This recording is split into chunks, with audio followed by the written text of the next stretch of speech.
Bonjour, nous sommes en 2020 dans le site de l'Institut Docteur Angélique, qui est un institut privé de philosophie, de théologie sur Internet. Nous sommes dans l'introduction d'un cours d'histoire de l'Église, mais pas n'importe quelle histoire de l'Église.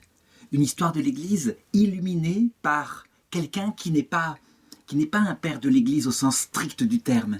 En effet, la vie de Eusèbe de Césarée, que je vais raconter maintenant, n'est pas celle d'un homme qui a été canonisé, ni d'un homme qui, du coup, a été reconnu comme père de l'Église, parce que pour être père de l'Église, il faut plusieurs critères, normalement, mais qui, quelquefois, ont été un petit peu édulcorés. Il faut, évidemment, avoir une foi parfaitement limpide. Et pour le cas d'Eusèbe, il y a eu quelques problèmes, semble-t-il, en tout cas des discussions quant à sa foi concernant la Trinité. Était-il arien ou pas? En tout cas, des conciles se sont penchés sur ses écrits. Deuxièmement, il faut une vie, je dirais, héroïque, avec la pratique des vertus de manière héroïque. Eusèbe de Césarée, c'est un écrivain, c'est un historien, le premier historien de l'Église. Il est aussi évêque, évêque de Césarée, mais manifestement, en tout cas, il a été contesté.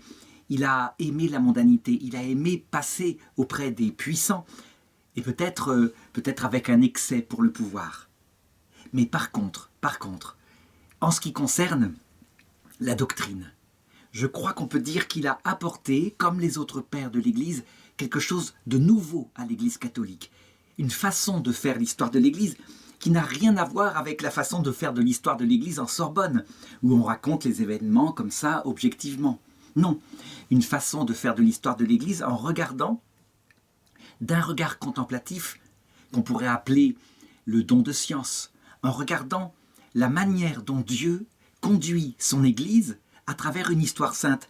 Et quelque part, ça ressemble un petit peu à ce que faisaient les anciens historiens du peuple hébreu lorsqu'ils racontent l'histoire de leur roi, ou même quelquefois dans le livre des Maccabées. Ça ressemble aussi à ce que fait parfois Flavius Joseph, le grand historien de la guerre des Juifs contre les Romains, qui n'est pas qu'un regard objectif, mais qui est un regard contemplatif. Parce que tout cela est une histoire sainte. Elle est menée par Dieu, qui mène sa sainte Église. Sainte Église, ça ne veut pas dire qu'elle est parfaite. Elle est composée d'hommes pécheurs, en tout cas dans sa partie qui est sur terre. Mais elle est sainte en ce sens que le pasteur de l'Église, c'est l'Esprit Saint, qui est en train de nous mener, autant que faire se peut, parce que nous pouvons refuser à cause du blasphème contre l'Esprit Saint, et bien qui est en train de nous mener au salut éternel. Et il nous mène au salut éternel non seulement nous individuellement, mais aussi chaque génération, en dispensant les joies, mais aussi les épreuves, de telle manière que nous développions de l'humilité, de l'amour, et que ça se passe non seulement pour nous individuellement, mais pour les églises, pour les communautés. Donc, véritablement, il y a un regard à avoir comme ça, et c'est absolument inusité à notre époque. Et donc, je voudrais inaugurer ça, et avant, il me faut raconter la vie d'Eusèbe de Césarée.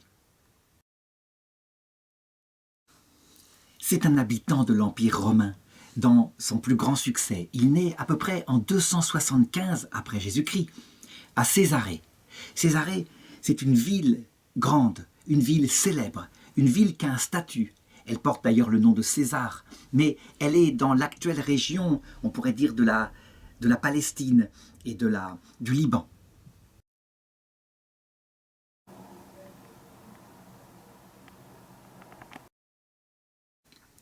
Et évidemment, comme tous ceux qui sont à cette époque-là cultivés, on peut imaginer qu'il n'était d'une famille qui avait de l'argent, parce que à cette époque-là, pour recevoir une formation adéquate, la formation la meilleure dans l'Empire, qui était une formation essentiellement littéraire, ce qu'on pourrait appeler les humanités. Ça veut dire qu'on apprenait à connaître les penseurs, et en particulier, en grec, les penseurs philosophes, ceux qui avaient, je dirais, vitalisé de leur lumière, bien avant Jésus-Christ, toute cette région. Platon, Aristote, Socrate, mais aussi les stoïciens, Plotin.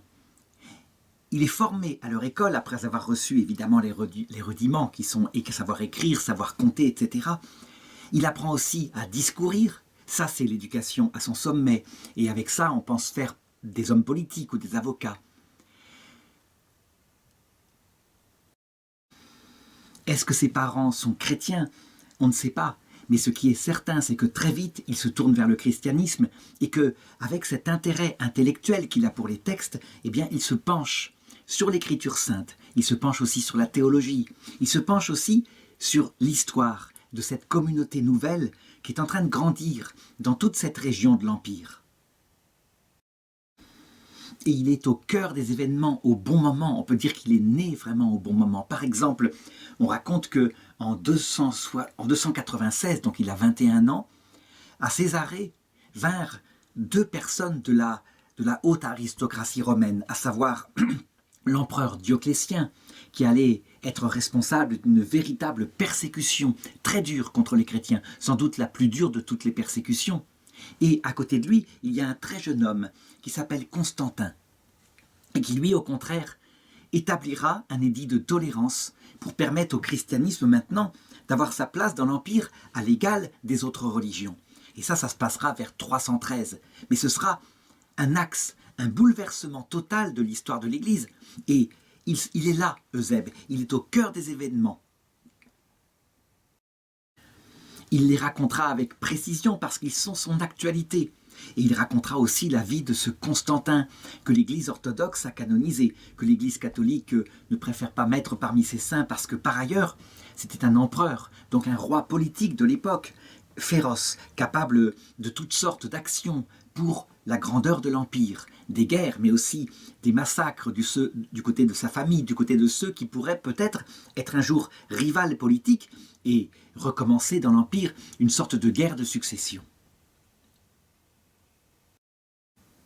En tout cas, si on fait le portrait de ce jeune homme, eh bien on peut dire qu'il se caractérise d'abord par sa passion pour les études, les livres, ça c'est quelque chose qui pour lui est très important, mais aussi, je dirais, par sa capacité à fréquenter les grands de ce monde, à fréquenter ce milieu un peu mondain, un peu supérieur, peut-être par goût, toujours est-il que ça va lui être très utile.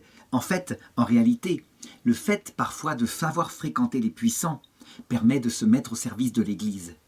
Lui, on ne peut pas dire que le service premier de l'Église est fondamental dans sa vie, mais en tout cas, dans ce pouvoir catholique qui monte partout, bientôt, il sera attaché à des princes et il deviendra lui-même un prince de l'Église à son époque. L'événement décisif de sa jeunesse va être la rencontre avec un prêtre catholique qui s'appelle Pamphile, mais qui a une caractéristique. En fait, il a connu le grand savant exégète de l'écriture Origène, qui est un autre père de l'Église, lui non plus, qui n'est pas canonisé, parce qu'il a fait de grosses erreurs en théologie, des erreurs fondamentales, comme par exemple penser que le Fils était quelque part inférieur au Père, pas de même nature en tout cas, et puis croire qu'un jour l'enfer aurait une fin, ce qu'on appelle l'apocatastase. En tout cas, ça a posé de tels problèmes au début de l'Église où cette crise arienne, c'est-à-dire qui estimait que le Christ n'était pas Dieu, égal de même nature que Dieu le Père, eh bien que finalement l'Église s'en est méfiée. En réhabilitant plus tard, évidemment, les immenses apports que Origène avait donnés à l'Église, en particulier la méthode pour interpréter l'Écriture. Toujours est-il qu'Origène, c'était un savant de très haut niveau. Il avait accumulé une bibliothèque. Et c'est Pamphile qui en hérite. Et du coup, il en fait profiter son jeune ami Eusèbe. Lui-même, Pamphile, est un homme cultivé. Il va enrichir cette bibliothèque. Et il faut se rendre compte qu'à cette époque-là, une bibliothèque, c'est quelque chose de fantastique. Chaque livre est écrit à la main, lettre par lettre, et recopié. Le support, ce sont souvent soit des parchemins, soit des papyrus, et le support se détruit. Donc il faut sans cesse des hommes qui se dévouent pour recopier les livres, sinon la culture se perd. Et Pamphile s'attache ce jeune homme, Eusèbe, qui est très cultivé, et il le met à son service pour recopier des livres, pour aussi en faire des commentaires.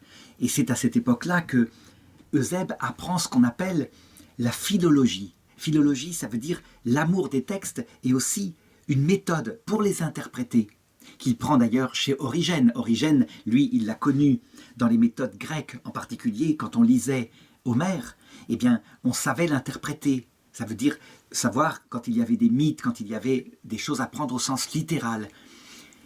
Origène a appliqué ça à l'écriture, et voilà que Eusèbe, lui, se met à appliquer ça à toute l'immense documentation qu'il a et qui raconte l'histoire de l'Église, une histoire chaotique, parce qu'elle n'a été que temps de paix, suivie de persécutions venant de l'Empire, qui souvent s'attaquaient aux autorités les plus en vue et les exécutait.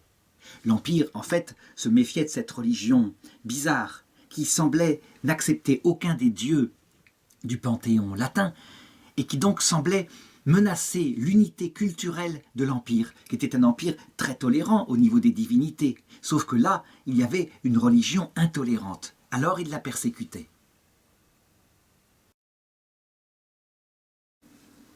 Et donc il travaille à ça pendant très longtemps, et il a 35 ans lorsque se déchaînent les derniers feux de la persécution, et que son maître, on peut le dire, son maître intellectuel, son maître spirituel, Pamphile, lui-même est martyrisé en 310. On peut dire que toute sa vie, il aura une reconnaissance profonde pour ce prêtre, et il fera toujours précéder son nom de celui de Pamphile. En tout cas, eh bien évidemment, il tombe dans ses mains quoi? La bibliothèque.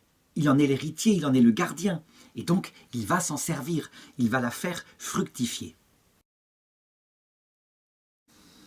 Quelle fut son attitude durant cette dernière persécution qui eut lieu entre 303 et 313? En réalité, lui, il n'a pas l'âme d'un martyr, il a l'âme d'un homme prudent, et donc il se met prudemment à l'écart, et il observe ce qu'il se passe, il revient parfois en ville, et il aura la douleur d'assister au martyre de 5 chrétiens par les gouverneurs urbains et firmiliens. Ils se trouvaient à Tyr quand ils furent livrés aux bêtes, dans le cirque, comme ça se faisait à l'époque. Ça veut dire qu'on unissait l'utile et l'agréable. On exécutait ce qui gênait l'Empire, selon les règles de la loi, et en même temps, on en faisait un spectacle dont le peuple se délectait. En 313, la persécution s'éteint, il revient à Césarée, et là, il n'y a plus d'évêque. Alors le peuple, qui procède, comme ça se fait souvent à l'époque, par l'élection de quelqu'un qu'ils estiment suffisamment savant pour prêcher, eh bien, ils élisent celui qui est devenu prêtre entre-temps, à savoir Eusèbe, et il devient donc l'évêque de Césarée. Et à partir de là, évidemment, au fur et à mesure que l'Église devient quelque chose d'officiel, puisque bientôt l'édit de Milan va arriver avec une tolérance pour l'Église, eh bien, il va devenir comme un prince, comme un gouverneur de la région, quelqu'un en tout cas qui a une très grande influence, parce que les gens rentrent en masse dans l'Église. Il n'y a plus de terreur, c'est autorisé.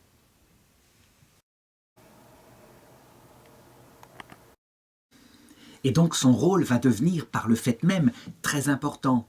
On fait appel à lui, par exemple, quand on consacre des églises, parce qu'on commence à en bâtir dans l'Empire, comme par exemple la basilique de Tyr vers 316. Il a donc, à cette époque-là, autour de 40 ans. Et puis, il s'avère qu'il aime cette représentation. Il est véritablement, on peut le dire, dans son rôle. Attention, il ne faut pas le réduire à un curé ou à un évêque mondain. C'est pas du tout ça. Les choses sont encore insécures. On ne sait pas comment va tourner l'avenir. Et on a vu des moments où l'Église a été moins persécutée. Ça pourrait s'arrêter. Il suffit qu'il arrive un malheur à Constantin. Toujours est-il qu'il a une grande admiration pour ce qu'a fait Constantin et une grande reconnaissance. Alors il se met en contact avec lui et il le rencontre. Et ils vont se lier d'une véritable amitié intellectuelle. Constantin, quelque part, admire en lui l'érudit. Et lui, il admire le prince sage, le prince qui a fini par faire la paix dans l'Empire et faire cesser les persécutions. Et il observe ce qu'il se passe, et il l'observe depuis son regard de foi. L'histoire de la manière dont Constantin va devenir le seul empereur de tout l'Empire, Occident et Orient compris, à savoir la bataille qu'il a eue au pont de Milvius contre un de ses rivales, et la façon dont s'est passée cette victoire, avec ce rêve particulier qu'il a eu. Par ce signe, tu vaincras. Et ce signe, c'était le signe du Christ, le fameux chrisme, donc un X avec un P qui signifie en grec les initiales de Jésus-Christ.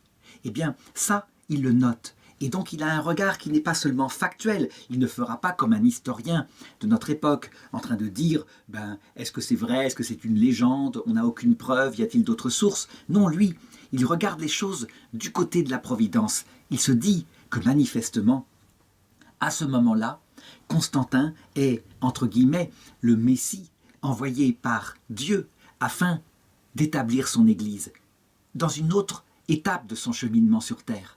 après l'étape de la souffrance et du martyre, l'étape de l'établissement, de la recherche de la vérité qui la motive et qui la fait cheminer vers le Christ.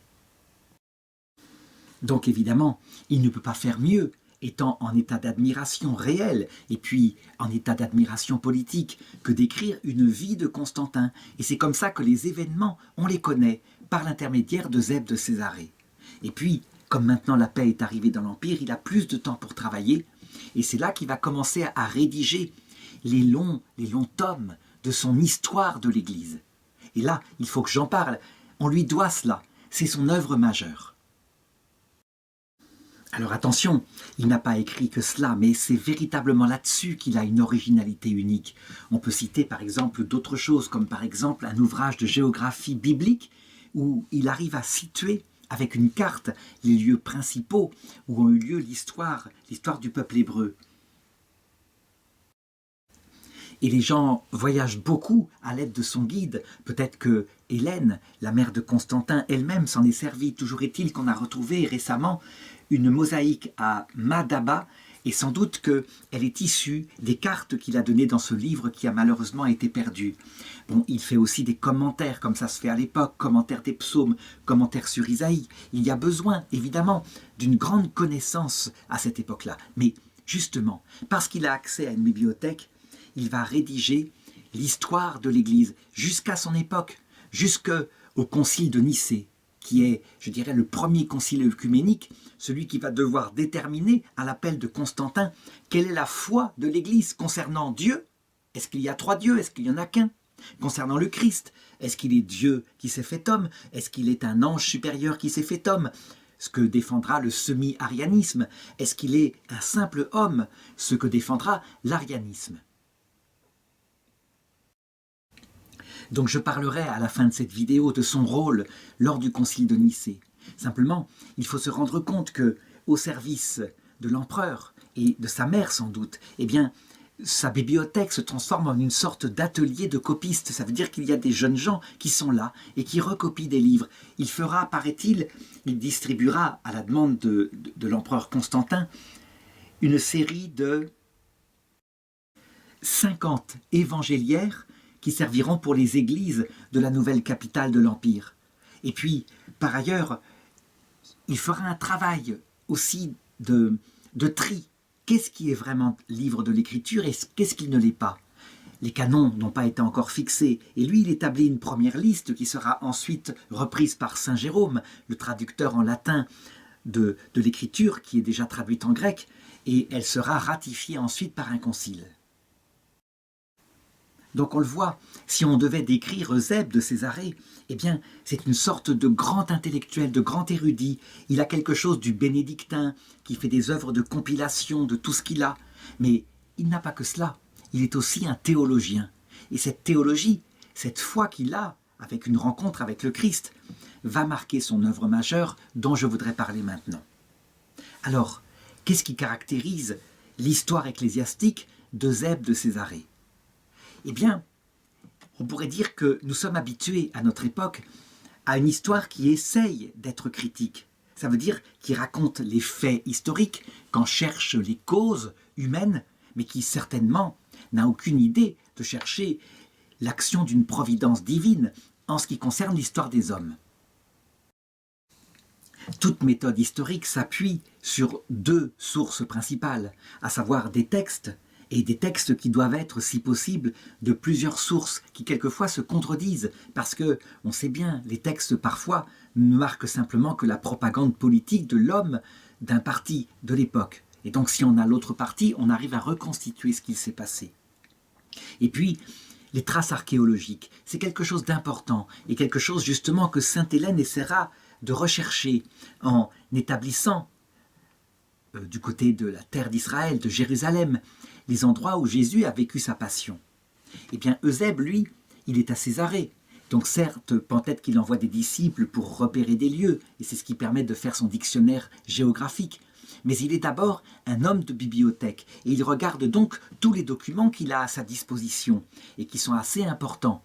Donc son histoire, elle est assez critiquable, dans la mesure où il n'a pas de sources différentes que celles qui lui sont parvenues. Il dispose de peu de sources des documents officiels de l'Empire romain, etc. Il n'empêche que la bibliothèque qu'il a et qui a été complètement perdue, eh bien, on n'en aurait aucune trace s'il n'y avait pas les travaux d'Eusèbe de Césarée. C'est quelque chose donc de fondamental.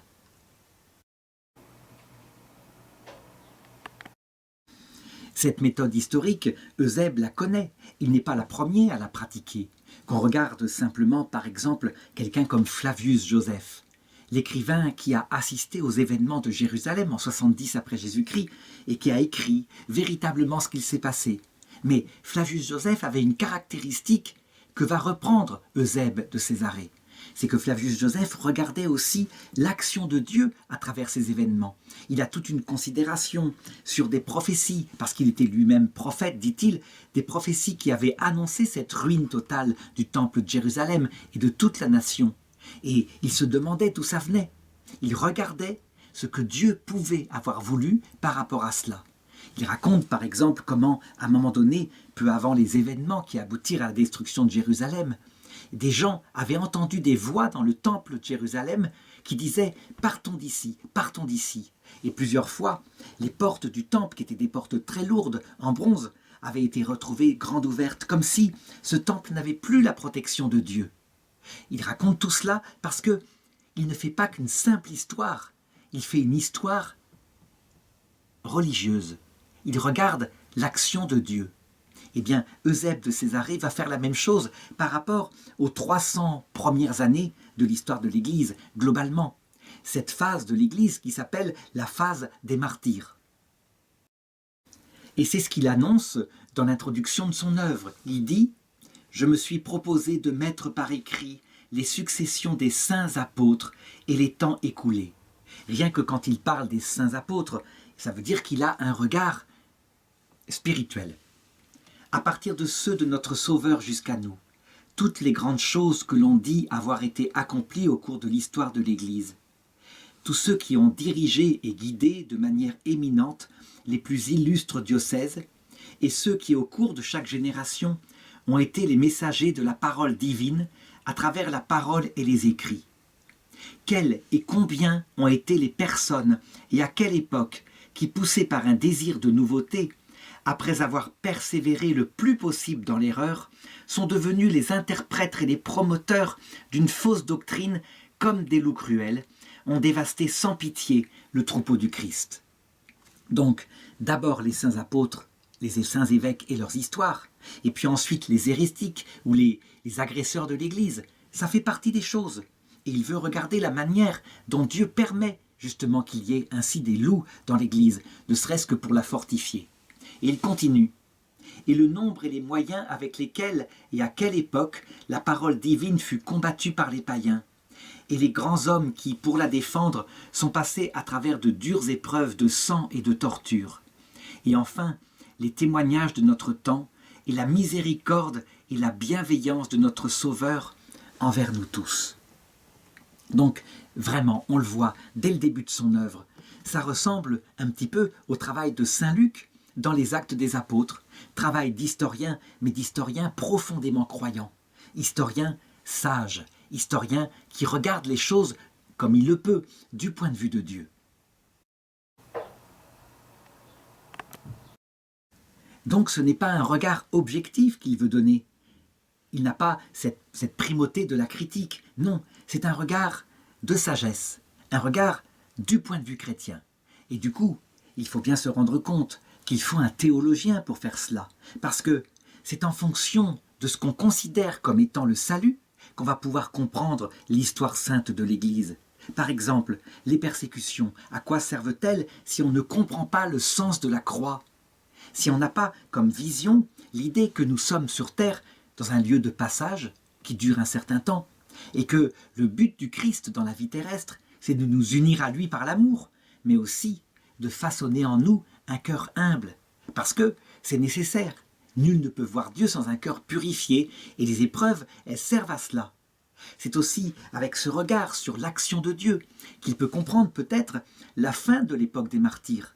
Peut-être que l'époque des martyrs, effectivement, à un moment donné, eh bien, elle finissait par tourner mal au désavantage des saints, dans la mesure où, par exemple, avec l'hérésie donatiste, eh bien, les martyrs étaient de plus en plus des sortes de jeunes matamores qui venaient provoquer la mort pour montrer la grandeur de leur courage.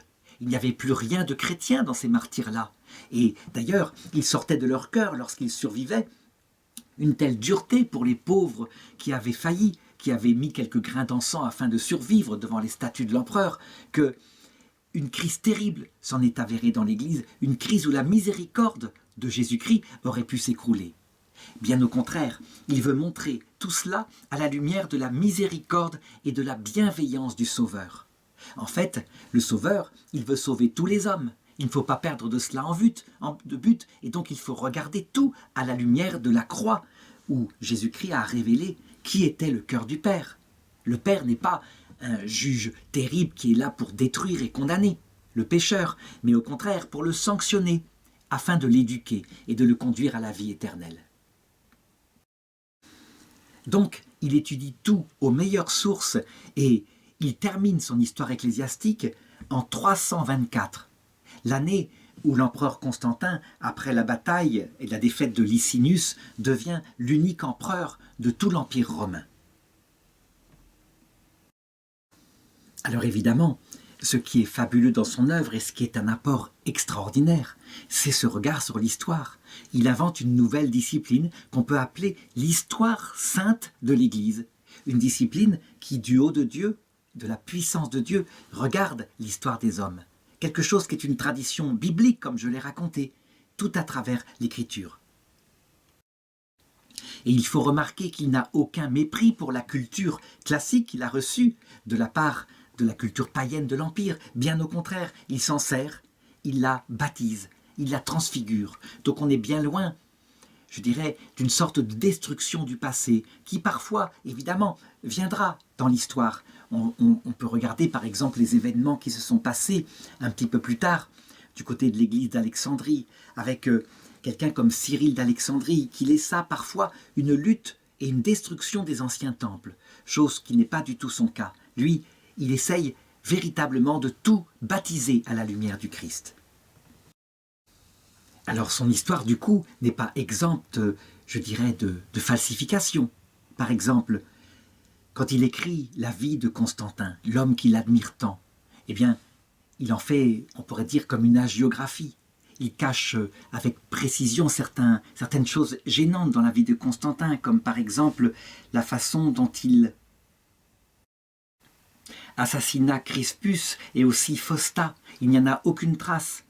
De même, quand il raconte le concile de Nicée et le concile de Tyr, auquel il a assisté, et j'en parlerai plus tard, eh bien, il édulcore certaines choses, peut-être parce que certains hommes, il ne les aime pas. Donc il ne parle pas d'Arius, et c'est quand même fondamental, Arius, le prêtre hérétique, qui disait que le Christ n'était qu'un homme. Mais il ne parle pas non plus d'Athanase, l'archevêque d'Alexandrie, celui qui va être le champion de la défense du concile de Nicée. Alors c'est pardonnable en ce qui concerne la vie de Constantin, puisque finalement, c'est un éloge funèbre qu'il fait après sa mort.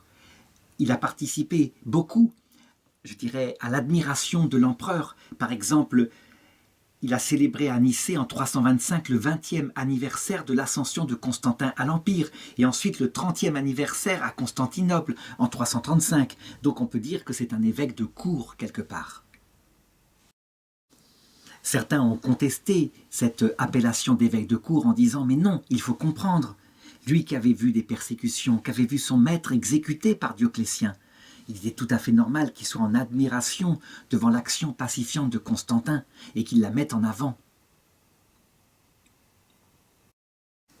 Alors reste maintenant à savoir pourquoi, alors qu'il a un apport formidable, pourquoi est-ce qu'il n'est pas canonisé et pourquoi est-ce qu'il n'est pas père de l'Église. Pourtant, il a eu forcément, puisque Constantin l'aimait beaucoup, un rôle lors de la convocation du concile de Nicée, le second concile œcuménique après le concile de Jérusalem, celui qui va mettre en place la foi concernant la divinité du Christ. Donc, qu'est-ce qu'il a fait là-bas, au concile? On sait qu'il y a été présent. Cependant, le rôle qu'il y prend y est trouble. Ça veut dire que, quelque part, il a une conviction qui probablement lui vient d'Origène. à savoir que le Fils, certainement, est Dieu, mais un Dieu inférieur au Père. D'ailleurs, n'y a-t-il pas une parole de l'Évangile où Jésus-Christ le dit lui-même, « Le Père est plus grand que moi ». Et donc pour lui, il imagine effectivement une procession éternelle du Verbe depuis le Père, mais une procession qui va donner quelque chose de plus petit que le Père, donc certainement pas de même nature que le Père, pas identique en tout cas. Dans ce concile, on sait qu'il y a des discussions, des débats, les pères qui sont à peu près 200 interviennent les uns après les autres. Certains disent, et sont véritablement ariens, le Christ n'est qu'un homme, il témoigne du Père, il est uni au Père par un grand amour, mais le Père seul est Dieu, d'ailleurs il le dit, toi le seul véritable Dieu, en parlant de son Père. D'autres sont semi-ariens, ce serait sans doute le cas de Eusèbe de Césarée, à savoir, non, on ne peut pas dire que le Fils est un simple humain. Manifestement, il est plus grand que cela. Mais, en même temps, on ne peut pas dire qu'il est de même nature que le Père. Il y a quelque chose en lui qui est inférieur au Père. On sait que cette parole que dit Jésus, « Le Père est plus grand que moi », trouvera une première explication dans des grands docteurs de l'Église qui viendront au Concile de Constantinople en distinguant la nature divine du Verbe, qui elle est absolument identique au Père. Et voilà pourquoi le Christ peut dire « le Père et moi nous sommes un », mais qu'il a aussi une nature humaine qu'il a assumée dans la Vierge Marie, et qui là, de ce côté-là, fait qu'il est plus petit que le Père. Il est créé. Et puis, une solution beaucoup plus profonde viendra encore plus tard, qui dira « en réalité, qu'est-ce que le Verbe ? Ce n'est rien d'autre que la contemplation que le Père éternellement a de lui-même, une contemplation absolument parfaite, totale, si bien que le Verbe est identique au Père, de même nature que le Père, et pourtant en même temps, puisqu'il procède du Père et qu'il n'est rien que la connaissance que le Père a de lui-même, il peut donc dire « le Père est plus grand que moi puisque je procède de lui ». Donc, de même nature que le Père en ce qui concerne l'unité de Dieu, et puis par la procession, il dit « je tiens tout du Père, je ne connais pas la date de la fin du monde, mais le Père seul la connaît ». En réalité, le Verbe la connaît par la contemplation du Père. C'est ce qu'on appellera la kénose intratrinitaire. Il faudra des siècles pour petit à petit s'en faire une idée. Évidemment, Eusèbe de Césarée n'en est pas là, mais ce qu'on peut considérer et ce qui lui a été reproché, c'est que dans ses discours, manifestement, il a cette conviction-là, et qu'en même temps, il est un petit peu comme un poisson. Ça veut dire qu'il ne veut pas avoir de conflit, c'est un homme de livre, et donc il accepte toute formule qui, globalement, sans être trop précise, ira à peu près avec ses convictions. Donc, quand les mots sont très précis, eh bien lui, apparemment, il contourne, il est souple, il est un petit peu serpent, et il leur donne un sens qui n'était pas celui que les pères voulaient. Et donc, au fond, il est obstiné tout en ne voulant pas, évidemment, perdre son poste à Césarée, qui est tellement confortable, et être exilé, comme ça se passe souvent pour des gens qui, obstinément, refusent la foi de Nicée. Et puis, les choses se retourneront, hein. On sait comment il y aura après la crise arienne, et que les Ariens eux-mêmes exileront les évêques nicéens. Par exemple, Saint Athanase a connu peut-être 20 ou 25 exils, avant de reprendre le siège d'Alexandrie.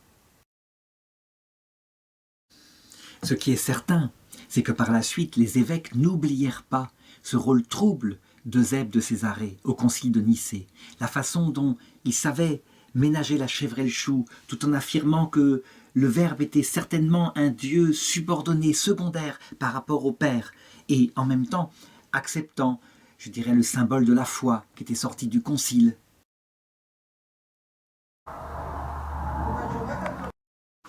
Bref, il considère qu'il y avait chez lui de la tiédeur, et il suspectait ensuite ses œuvres. Et pourtant, à notre époque, lorsqu'on lit par exemple son histoire ecclésiastique qui est en 10 tomes, eh bien, on y trouve des formules peut-être un petit peu vagues, un petit peu souples, mais qui finalement peuvent tout à fait correspondre à la foi du concile de Nicée. Donc il a été réhabilité. Il amène un symbole de foi qu'il a rédigé à Césarée. Et ce symbole, évidemment, il n'est pas vraiment retenu par les pères qui, eux, veulent vraiment homoousion, de même nature. Le Verbe est de même nature que le Père. Absolument. Une égalité de nature totale. Et là-dessus, on pourrait dire qu'il tergiverse un peu. On sait que par la suite, après le concile, eh bien, la paix dans l'Église ne s'établira pas comme cela, mais que bien au contraire. Il devra y avoir une série de synodes auxquels d'ailleurs il participera. Par exemple, le synode de 331 qui dépose Eustache d'Antioche. Le synode de 334 qui essaye de déposer Athanase, le champion de l'orthodoxie nicéenne. Et puis celui de Tyr qui réussit vraiment à le déposer. Et ça se passe en 335. Il a alors aux environs de 60 ans. Eh bien, il n'est pas parmi les plus féroces du tout. Il ne s'engage pas dans trop de polémiques. Il est là, il y assiste, il faut bien qu'il soit présent, il est tout de même l'évêque de Césarée, mais on voit qu'il ménage la chèvre et le chou. À la lumière de l'Évangile, on peut se demander après coup quelle était la bonne attitude chrétienne. Est-ce que c'était, je dirais, une exaltation de la vérité très dure, avec peine contre ceux qui n'y adhéraient pas, excommunication, expulsion, je dirais quelquefois exécution, ça a pu aller jusque-là dans quelques cas. Ou est-ce que c'était l'attitude qu'il avait lui, à savoir une souplesse, une sorte de diplomatie qui arrondissait les angles? Eh bien je dirais que ce n'est l'une ni l'autre de ces deux attitudes qui correspond au Christ. Le Christ, en lui, ce qui se marie, c'est l'amour de la vérité, uni à l'amour des personnes, toujours, sans jamais se séparer. Ça veut dire que le Christ dirait la vérité, clairement, homo ousion, le Verbe est de même nature que le Père, mais jamais en attaquant les personnes, je dirais en se montrant très charitable, en essayant de convaincre, et s'il n'y a pas moyen de convaincre, eh bien effectivement, en disant qu'un évêque ne peut pas rester évêque puisqu'il ne partage pas la foi de la grande Église catholique. C'est toute la difficulté de ce temps, et à partir de cette époque qui se prolongera, je dirais, tout le temps du succès de l'Église, avant que n'arrive sur elle de nouveau la persécution à l'époque moderne. On peut dire que souvent on aura du mal à harmoniser l'amour de la vérité et l'amour des personnes. En tout cas, le règne de Constantin marque sa grande période, et quand l'empereur meurt le 27 mai 337, il a environ 63 ans, et donc il écrit sa vie, qui est un panégyrique, et il va le suivre dans la tombe quelque temps plus tard. Le martyrologe syriaque, qui sera repris par d'autres personnes, et qui met Eusèbe de Césarée dans la liste des saints, dit que sa mort a eu lieu le 30 mai de l'année 341. Donc il aurait, à cette époque-là, 66 ans environ. Le pape Benoît XVI, en 2007, a tenu à le faire figurer dans les grandes catéchèses du mercredi, où il manifestait les pères de l'Église, ça veut dire ceux qui ont été à la base et qui nous ont apporté l'orientation plus tard. Il dit à quel point son rôle est important. Il demande aussi à ce que puisse être établie dans l'Église une histoire profonde de l'Église, avec ce même regard contemplatif d'Eusèbe, et évidemment en se passant de ses défauts. Par exemple, il dit ceci: Eusèbe de Césarée nous interpelle nous aussi. Quelle est notre attitude à l'égard de l'histoire de l'Église? Est-ce une attitude de celui qui s'y intéresse par simple curiosité, peut-être en recherchant à tout prix ce qui est sensationnel ou scandaleux? Ou bien est-ce l'attitude pleine d'amour et ouverte au mystère de celui qui sait parfois pouvoir retrouver dans l'histoire de l'Église les signes de l'amour de Dieu et les grandes œuvres du salut qu'il a accomplies?